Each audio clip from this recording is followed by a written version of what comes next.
Hi, Sean Steve of Krav Maga Martial Arts here.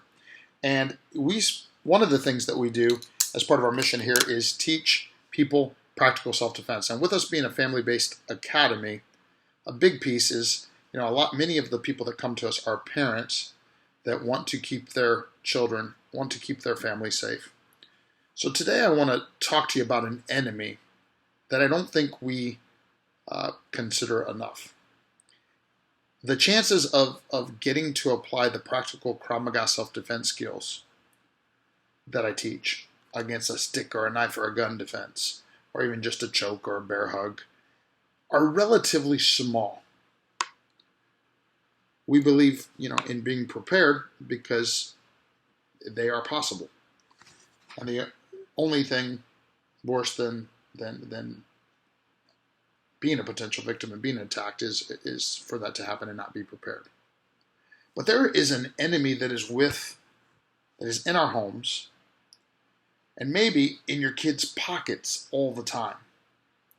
So as parents that want to keep our children safe, I think that it's important that we begin to invest some time paying attention to this.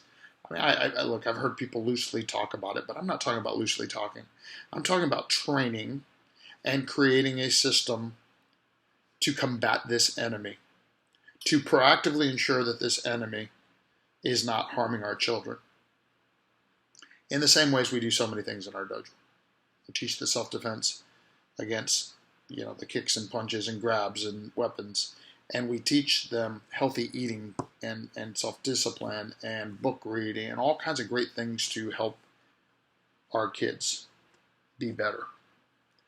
But yet, probably one of the most poignant and consistent enemy attacks upon our children, like I said, is probably living in their pockets, possibly in their bedroom, almost certainly in the house.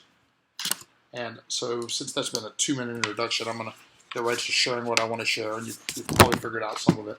But I'm going to share a little reading of some things some stuff I read this morning, and I thought, we're a self-defense school. We need to be helping our kids do better. Listen to this. 34 million Americans play video games, an average of 22 hours a week, and another 5 million play for 40 hours or more. These include adults, not just children. Never before have so many had so much of their time consumed by play. And it goes on to talk about the fact that if you're a golfer or a card player or a bowler, you're not consuming that kind of time at play.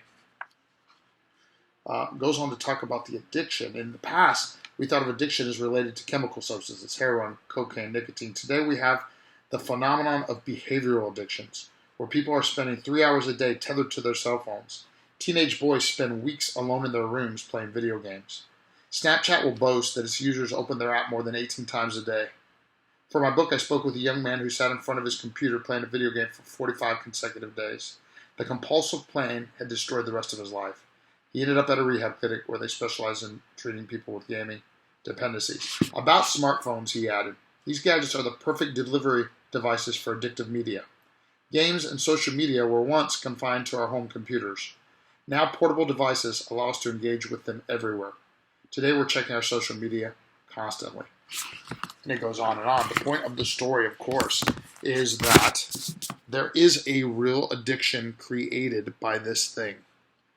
The fact that we have in our pocket, not just social media, which is one of the worst offenders, but games, right? And the fact that, the dopamine dump that happens when, somebody has checked your stuff or is responding to your social media, or, the distraction, the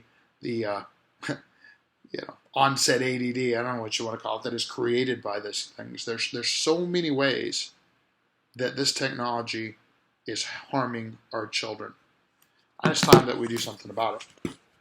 And oh, by the way, I wanted to lead in with us as concerned parents defending our kids, and I do think that's the most important thing of all. But hey, what if you're somebody trying to make something happen? What if you're a professional or even an entrepreneur like me? Go back to the stat referenced earlier. People checking their social media every 30 minutes.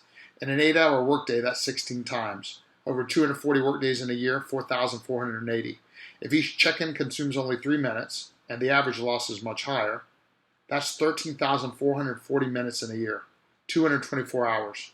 Go back to chapter 1, get the money number your hour has to be worth to hit your financial goals, and multiply it by 224, and see how deep a hole you have to dig out of before you can even start racking up dollars on the success scoreboard.